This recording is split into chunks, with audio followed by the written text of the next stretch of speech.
দর্শক, লাখো জনতার ঢল এই গণভবনে দেখতে পাচ্ছেন। গণভবন দখল করার পর গণভবনে আর কিছুই কিন্তু অক্ষত অবস্থায় নেই।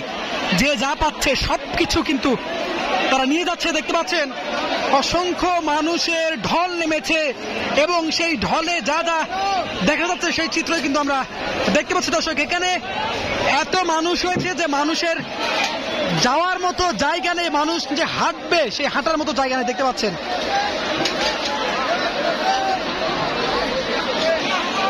দেখছেন মানুষ আসলে গণভবন থেকে যে আসবাবপত্র সেই আসবাবপত্র কিন্তু নিয়ে যাচ্ছে, কিন্তু তারা বাইরে বের হবে সেরকম পরিস্থিতি কিন্তু নেই। দেখতে পাচ্ছেন লাখো জনতার ঢল নেমেছে এই গণভবন এবং প্রধানমন্ত্রী শেখ হাসিনা কিন্তু পদত্যাগ করেছেন, যার ফলে কিন্তু গণভবন দখল করে নিয়েছেন শিক্ষার্থীরা, জনসাধারণ।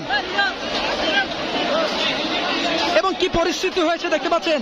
এই যে চলমান আন্দোলন, কোটা আন্দোলন থেকে সরকার পতনের আন্দোলন, সেই আন্দোলনে কিন্তু সফল হয়েছে ছাত্র জনতা এবং সেই আন্দোলন করতে গিয়ে কিন্তু অসংখ্য ছাত্র জনতার প্রাণ ঝরেছে। আজকেও কিন্তু অনেক মানুষ কিন্তু পুলিশের গুলিতে নিহত হয়েছে, তারপরে কিন্তু আজকে বিজয় পেয়েছে ছাত্র জনতা, জনসাধারণ। এবং বাংলার মানুষ আসলে বলছে যে ৭১ সালে বাংলাদেশ স্বাধীন হয়েছিল, ২০২৪ সালে আবার সেই বাংলাদেশ স্বাধীন হলো, সেই কথা কিন্তু দর্শক বলছেন।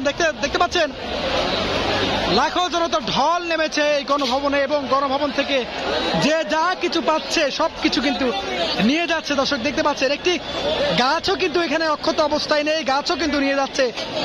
চেয়ার, টেবিল এবং যে সকল ফার্নিচার রয়েছে সব কিছুই, অর্থাৎ গণভবনের আশেপাশে কিন্তু আগুন ধরিয়ে দিয়েছে আন্দোলনকারী এবং গণভবন থেকে যে যা কিছু পাচ্ছে সবকিছু কিন্তু নিয়ে যাচ্ছে। সেই দৃশ্যপট কিন্তু আমরা দেখতে পাচ্ছি দর্শক।